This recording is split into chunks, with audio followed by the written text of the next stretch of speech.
Observing Cuts, another song from Behold the Detonator. And that one, I was surprised that you had the Cool Keith from the Mo Love's theme. So Ultramagnetic, of course, with Critical Beatdown has so many famous songs. I would argue Yes, Mo Love's theme is not one of them, even though it's a great song. So yes. what made you want to dig into that song in particular? That was always my favorite song off of that album. And when it was like, okay, so Mo was on the mixer, you know what I mean? I still do know every line to that song. But as I moved faster past the whack DJs, it was a good line right there. You know, I just wanted to throw it in on a weird ass bar, some weird Cool Keith type shit. That song was, you know, so I broke it down and I was cutting it as an intro on every bar. So it just didn't go, you know, it was kind of like placed in there as a tribute directly to Ultra. I recently ran into Said G in the Bronx. We were at the Bronx Hip Hop Festival last year, Grand Wizard Theodore, myself, and Said G. You know, I just touched them and the energy radiates from these dudes, you know. I had a previous relationship with Said G back in the day. Ultramagnetic kind of like taught us how to make beats, you know, with an SP1200.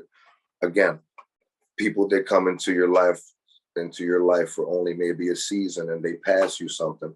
And if you're able to accept it and recognize it, then you can theoretically use that for the rest of your life. So many people in the hip hop game who were just superstars to me, superheroes, you know. And when I got a chance to actually tap in with them and meet them, and they were normal people, yeah, but to me, they were still fucking superheroes, you know. So very happy to have met the path. My life's path is insane. You know, I met so many great hip hop stars, hip hop rappers, DJs, all kind of stuff. Next question. Yes. So with Behold the Detonator, you also have Enemies, which is one of the more interesting songs. It doesn't have as much scratching, but has a lot of messaging in there as well. Yes. So with the Shut the Fuck Up While Grown Folks is Talking, if I get it correctly, that's really the Black Dynamite one, not from the Mac. Is that right? That's true. Now that you hit it exactly on the head. That was a direct tribute to Terminator X and any kind of Public Enemy situation. Obvious, Taj made the beat. It you know, it was for Chuck D. It was kind of like, seemed like it came off the album by the time I get to Arizona or something like that, right around that album time period. We did the with the siren from PE. You know, I basically took and remixed a lot of different PE songs on this album. Enemies is one of my favorite ones because of the way it ends. And it goes into another song called Oh Shit. But it's kind of like a trap beat, you know? So it only runs for a little while. In the final choice of the songs, we decided to put 3 instrumentals, which were basically just straight instrumentals. Hoping that, well, this was my hope, that somebody would say, yo, this album is fucking dope. I want him to produce my whole album, you know, and come to me and we could do it. You know, Harry Fraud is a great example of somebody that I model myself after now, as far as producer. Of course, Just Blaze, you know, a lot of different producers. I could name a million of them, but the most significant ones to me is probably LA Kid, because I actually build the beats with him in person. These are the creations that we actually get to put out from all of the ideas that we said, oh shit, that sounds dope. Oh shit, that sounds dope. And now we get in the studio, we can actually put it together. Chris Schwartz, Rough Nation, Creep Recording Studio, they were gracious enough to offer us a deal. We finished 14 songs for a new Tough Crew album. Again, I like to deflect the spotlight away from me just for a second. I look forward to going to Amsterdam this September 25th with my team.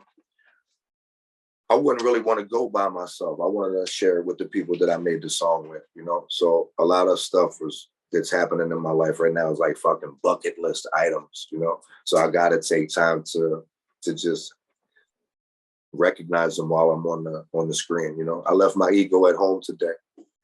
Yeah. Well, that was an interesting element of Behold the Detonator, because several songs, even once you get into the middle of the album, like with Enemies and Doberman don't have a lot of scratching per se. So how, even on the album cuts in the middle, did you decide to be judicious with it and not just scratch, scratch, scratch?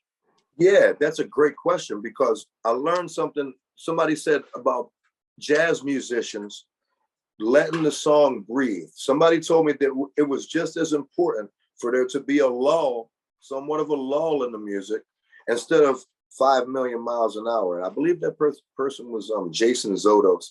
He did the whole mastering and remastering for the Lost Archives. So let it breathe. You know, for a person that's hell bent on power driving my album, you know, into existence and then into platinum status, you know. Well, for me to let it breathe is a little bit more difficult maybe than the average person. I'm a very aggressive DJ. I'm usually waiting for the 8-bar break as a sprint. And this one wasn't a sprint. And I had to readjust and evolve a little bit, you know. Letting it breathe was a great lesson, shit, in life and on the album. Just let it breathe. You can stop for a minute and it'll make the next time that you start sound a whole lot more spectacular. It's kind of like if you're writing a paragraph for school and you underline a lot of stuff in red, well, it's not going to stand out as much as if you underline the most important things, you know, and then you get a good mix for it. So we were looking for a good mix between beats for me to highlight the people who were tapped in with me and were so gracious to just give me beats to use. That way I didn't have to make 15 of them. I made 7, Obvious made 7, Thorough made 5, but we only used 1. So that means we got another project coming up my back sleeve, back pocket, side sleeve, whatever. What else? Yeah. Well, I like all that. And with Behold the Detonator, another one that I really liked was Apex is my level because of the Fat Boys scratching with the beatbox. Because Yeah. Oh, wow. I don't, you know, I've interviewed Prince Markie D shortly before he passed, and you know, I still talk to Cool Rock Ski a lot, and I just think that they're one of the best, most underrated, underappreciated groups in rap history, and most important, actually. And I think that anytime I hear them, so when I heard Apex is my level and heard you scratching them, I really enjoyed it. So I wanted you to speak on A, why you did that, and B, what the Fat Boys mean to you. Yeah, that's a great question.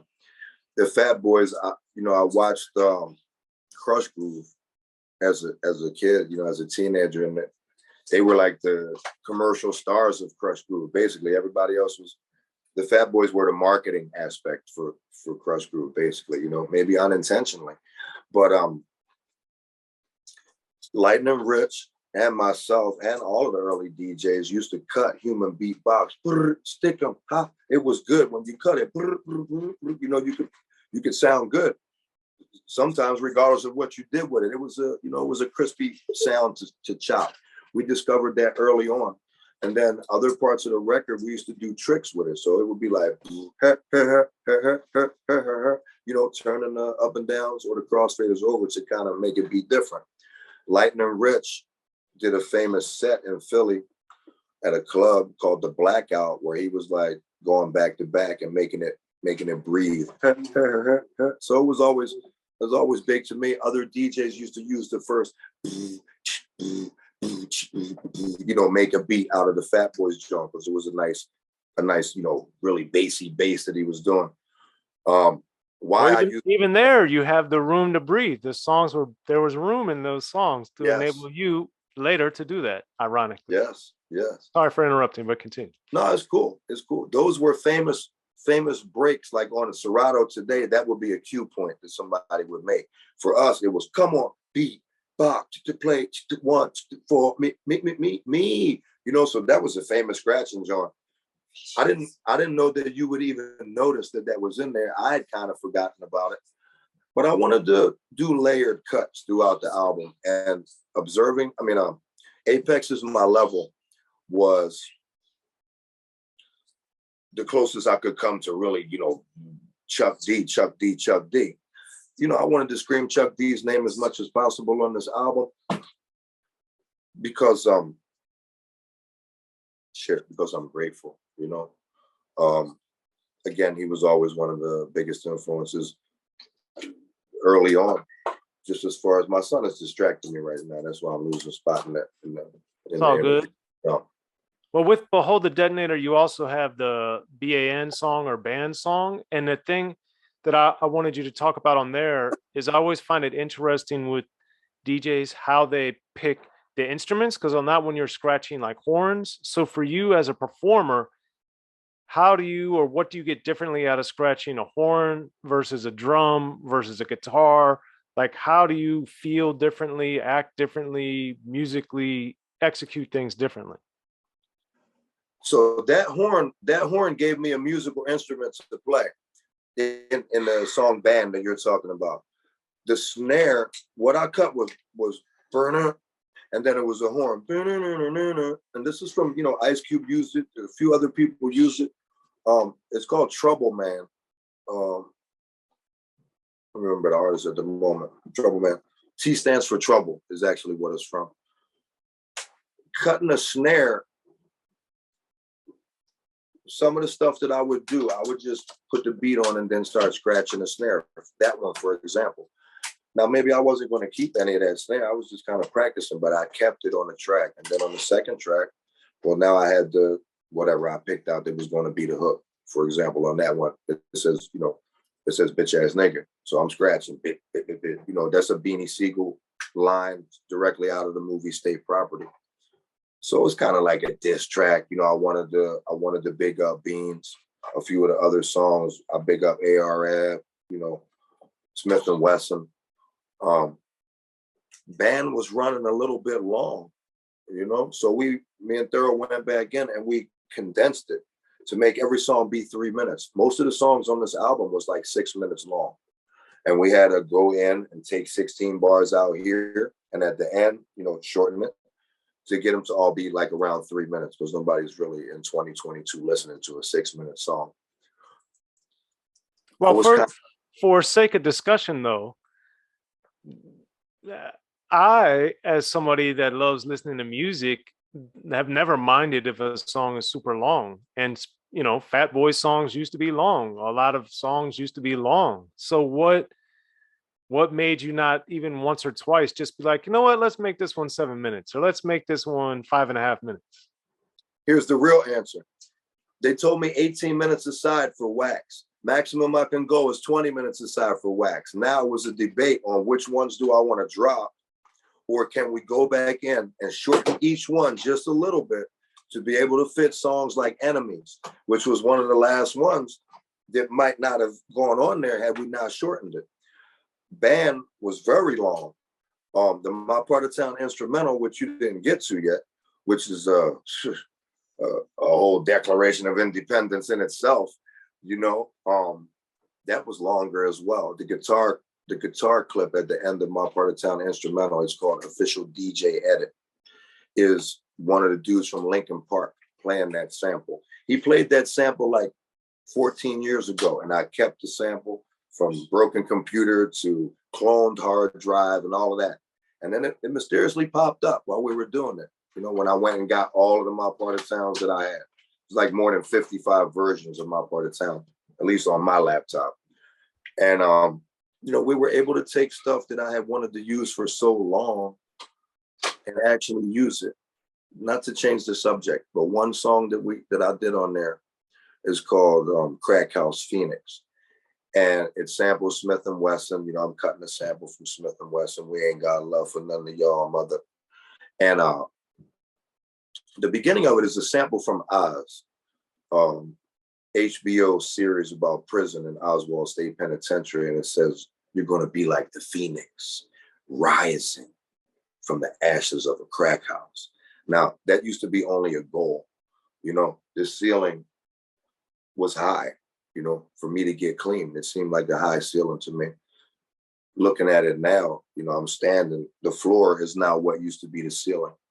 So I couldn't use that sample up until 15 years. I had to fucking wait until I get clean in order to use a sample that said that I rose from the ashes of a crack house, because I hadn't risen from the fucking ashes of anything at that point. But I still had the creative vibe not to beat myself up, take the whip off of your own back.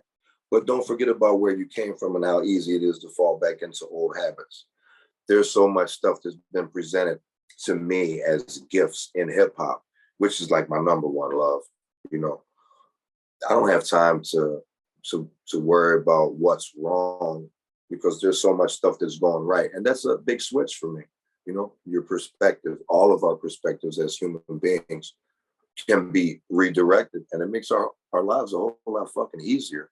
You know, if we concentrate on the better things in life instead of the things that are going to give us a stroke or a heart attack. You know, we're getting old. I know I'm getting old. I don't know if you feel old. I didn't say I feel old. I said I'm getting old. So I want to make the fucking time count. I'm really happy to be on the show with you today. In my wildest dreams, I couldn't imagine that what's happening now is actually happening.